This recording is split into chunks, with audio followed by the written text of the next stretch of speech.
ngelihat juga kan gimana cara kita nge-branding diri membandingkan sama orang lain untuk nge-compare gitu, karena nggak dibohongin juga kita butuh nge-compare untuk juga jadi daya tarik lain yang bisa kita ambil gitu. Kayak beberapa orang upload kesuksesan mereka di media sosial, kan itu mungkin jadi tekanan ke kita ya, apalagi mungkin teman dekat gitu. Pernah sih itu kalau misalnya minder tuh kalau ngelihat orang tuh wah udah sampai sini ya, ternyata udah jauh banget.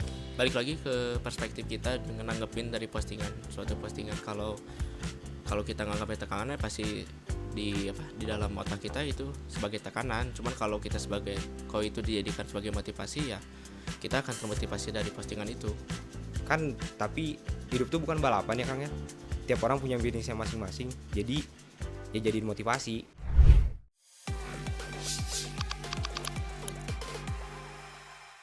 Karena ada ibarat terkenal maka kata saya kalau saya biasanya diajarin karena lebih.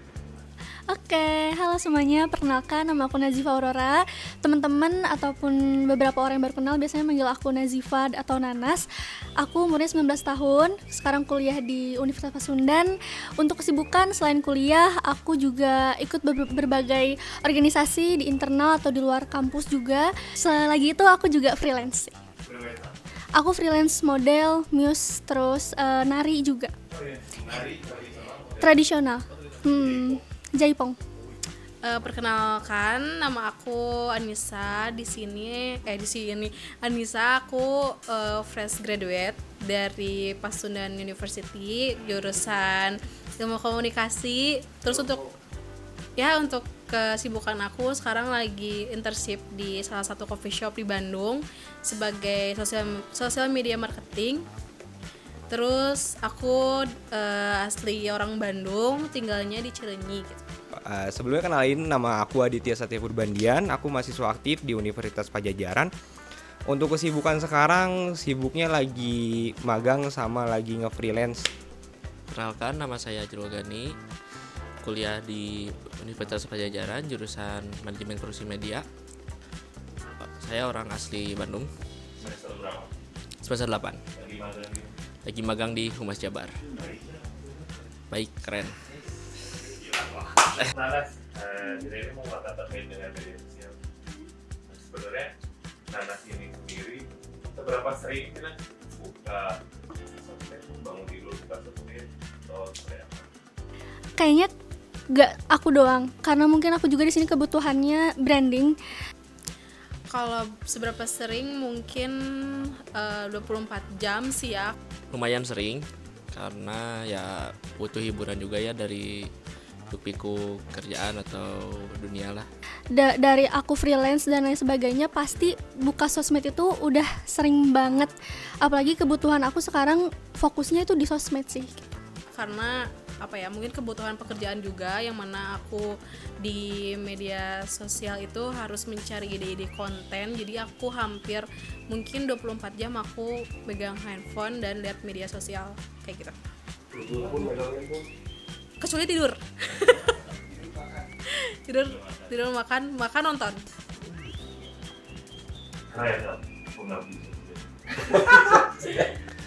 Cukup sering, tapi nggak terlalu sering juga. Jadi pakainya tuh cuman kayak pengen ngepost apa nih, kayak misalnya udah beres ngedit atau beres kegiatan apa baru naikin. Terus kalau misalnya ada foto yang bagus, interaksi, biasanya tuh kalau saya dibikin kayak ada ceritanya, jadi slide gitu. Kesenangan apa yang disebutkan di sosial media? Senangan dari dunia otomotif biasanya. Apa? Mobil.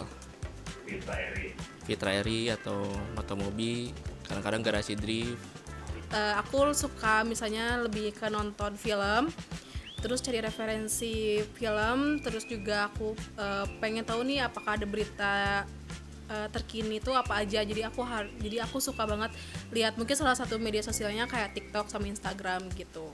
Fokus untuk nge-branding, terus juga untuk ngelihat juga kan gimana cara kita nge-branding diri membandingkan sama orang lain untuk nge-compare gitu, karena nggak dibohongin juga kita butuh nge-compare untuk juga jadi daya tarik lain yang bisa kita ambil gitu buat perbandingan antara freelance aku di sini sama freelance mereka di Instagram ataupun lain sebagainya.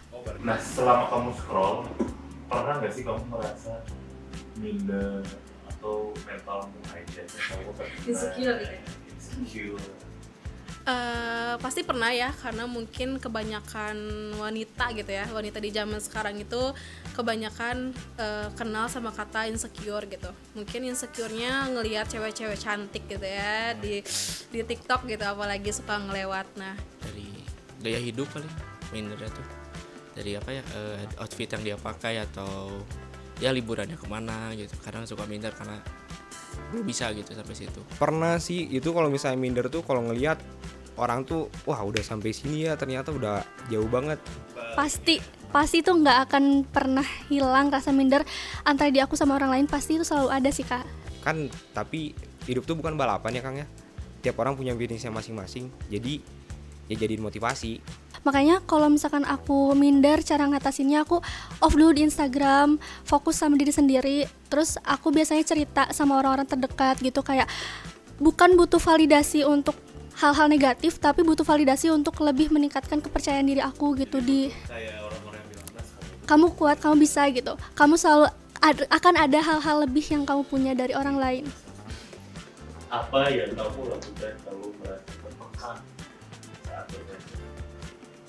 apa yang mungkin tadi aku bilang, yang kayak beberapa orang upload kesuksesan mereka di media sosial, kan itu mungkin jadi tekanan ke kita ya, apalagi mungkin teman dekat gitu. Kalau untuk off, literally bener-bener kayak off itu aku nggak pernah, karena segimanapun sosmed ini aku hindarin, tetap aja aku pakai gitu kan. Cuman lebih ke kayak misalkan lagi buka Instagram, jangan deh. Jadi paling cuman seseringnya itu sehari, gak sampai off Instagram atau off TikTok kayak gitu. Cuman lebih ke kayak ngehindarin hal-hal yang sekiranya memicu gitu. Orang lain bisa, berarti aku juga bisa gitu, tapi mungkin emang perjalanan atau prosesnya nggak mungkin sama gitu. Jadi mungkin dia startnya lebih awal, tapi kan walaupun startnya beda, tapi pasti bisa kayak gitu. Mungkin yang nggak sama gitu jalannya gitu. Kalau aku pribadi kayak gitu sih Kak. Berpikir positif tapi jangan nggak usah dipikirin lah, ya minder aja tapi ya udah berlalu aja lah gitu. Karena sudah merasakan keduanya kan. Karena jelas ada profit, jelas ada manfaat sosial sendiri menurut saya. Tadi aku sekarang bisa jadi model juga gara-gara sosial media. Pasti utamanya manfaat di sosial media adalah aku juga bisa punya jenjang profesi aku di situ gitu. Salah satu kelebihan yang bisa aku ambil dari bermain sosial media ya, aku bisa jadi punya penghasilan gitu. Balik lagi ke perspektif kita dengan nanggepin dari suatu postingan. Kalau kita nganggapnya tekanan ya pasti di dalam otak kita itu sebagai tekanan. Cuman kalau itu dijadikan sebagai motivasi, ya kita akan termotivasi dari postingan itu. Nggak banyak orang yang bisa kayak gini, tapi ketika kita ngelihat suatu hal yang ternilai toksik atau buruk, itu pasti ada hal positifnya ketika kita bisa bijak dalam menggunakan hal-hal itu gitu, termasuk sosial media gitu. Makanya salah satu utama dari manfaat aku sosial media ya ini, jenjang karir aku juga salah satunya di sini gitu. Kita bisa dapat pekerjaan, kita bisa tahu informasi tentang pekerjaan, kita bisa kenal sama orang yang gak kita kenal, mereka orang-orang hebat juga dari sosial media sih. Pernah pura-pura bahagia, pura-pura aditnya pernah seorang teh? Nggak pernah. Pernah lagi? Selalu gak sih itu tuntutan? Ya gak? Setuju gak? Itu tuntutan, harus bahagia. Justru kalau kita sedih, kalau kita nggak kelihatan bahagia, orang-orang yang nggak suka sama kita seneng gak sih? Untuk pura-pura bahagia kayaknya enggak ya Kak. Aku kalau buat sosmed ya, kalau paling nggak lagi galau, kalau lagi galau nutupinnya kayak gitu, ngepostin yang bahagia, atau nggak pura-pura galau juga sering gitu. Tapi kalau pura-pura bahagia nggak pernah. Soalnya ngepostingnya ya kalau lagi ya udah bahagia. Soalnya saya kebetulan jarang buka banget juga sosmed, jadi kalau buka ya udah lagi pengen doang. Di sosial media tuh kita nggak harus terlihat senang, tapi kita juga harus bisa bikin orang senang. Walaupun di belakang kita nggak tahu ada masalah apa, ada beban apa yang menekan kita gitu. Happy nggak sih kamu pura-pura? Enggak lagi. tergantung situasinya lagi kayak gimana dan kebutuhan di sosial medianya seperti apa. Nah, apa yang Adit merasa yang Adit lakukan tuh sehat nggak sih? Nyaman nggak sih dalam berpikir?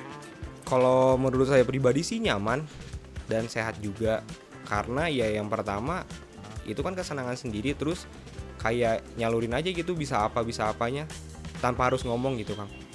Ya postingan ngomong Maksudnya tanpa harus saya menceritakan langsung ke orang kayak saya tuh bisa ini, jadi tetap berbatu. Tipsnya jangan bandingin diri kamu sama orang lain. Terus kalau misalnya bijak dalam media sosial itu mungkin contohnya mungkin ya bisa dilihat dari cara kita berkomentar di postingan orang lain. Mungkin jangan terlalu menghujat, kalaupun kita nggak suka juga ya udahlah dipendam sendiri aja gitu, jangan terlalu disampaikan karena kan kita juga nggak tahu orang itu kayak gimana, takutnya apa yang kita omongin takutnya malah balik lagi ke kita sendiri gitu. Kalau melihat postingan yang menurut kita sebagai tekanan ya udah lewatin aja, jangan terlalu dipikirin pertama itu, terus ya udah biarlah berlalu. Kalau bisa mah ya udah aja Pak, karena kalau di IG bisa di blog atau di ini aja di report aja kalau kamu memang kurang cocok sama konten kayak gitu. soalnya ada dua prinsip Kang yang saya pegang. Kalau misalnya saya tuh megangnya yang bisa diatur sama saya tuh pribadi cuman dua di hidup. Yang pertama tindakan saya sama pikiran saya. Kalau omongan orang lain yang kayak gitu ya udah itu mah di luar diri saya gitu, nggak bisa saya kontrol juga kan. Gitu. Mas, ada nggak sih saran dari kamu, tips biar kita tuh walaupun ya beberapa orang kan manfaat ya, kalau apalagi kamu kan bisa dapat profit dari sosmed, tapi kan ada juga yang cuma dapat informasi dari sosmed. Cara sehat mungkin ya, atau cara terbaik kita untuk menggunakan sosmed dengan bijak itu seperti apa sih? Paling utama itu stop membandingkan diri sampai mental kita jatuh gitu sama orang lain gitu. Kalau misalkan kita ngelihat sesuatu yang lebih, percaya deh mereka hanya ingin terlihat sempurna kok di situ. Kita nggak tahu di belakangnya mereka kayak gimana gitu. Tetap percaya diri aja sih buat ngelakuin apapun ya di IG kamu, di sosial media kamu, karena hidup kamu ya kamu sendiri yang ngatur, bukan orang lain gitu. Tipsnya sih lakuin apa yang kamu senang, karena kalau misalnya itu sejalan gitu, yang datang juga bakal orang-orang yang sama gitu. Karena kalau misalnya kita posting apa yang kita suka dan lama-lama juga yang kekumpulnya tuh sama gitu, orang yang satu pemikiran. Jadi yang toksiknya bakal kebuang sendiri gitu. Ya walaupun ada ya udah dia bakal ketutup sama orang-orang yang sejalan sama kita. Iya. Lebih utamainnya kayak jangan terlalu fokus sama sosial media gitu, karena menurut aku sosial media ini walaupun bisa jadi profesi atau gimana, hanya sebagian kecil dari kehidupan aja gitu, nggak seluruh dari yang kita lewatin tuh harus di sosial media gitu. Banyak kok orang-orang sukses yang nggak harus lewat sosial media. Jadi ketika kalian ngerasa ada hal-hal yang mengganggu kalian, mending kalian kurangin aja sih menggunakan sosial medianya gitu. Kalian ngobrol sama teman-teman, kalian sharing, itu mungkin lebih lebih works daripada kalian harus lihat orang lain gitu. Karena beda-beda ya cara mereka untuk sukses, cara mereka untuk memandang orang lain tuh nggak selalu harus ngelihat orang lain sukses juga, tapi sharing juga itu penting gitu. Satu kata deh untuk sosmed. Satu kata, explore sih. Bijak. Satu kata, semangat. Percaya diri.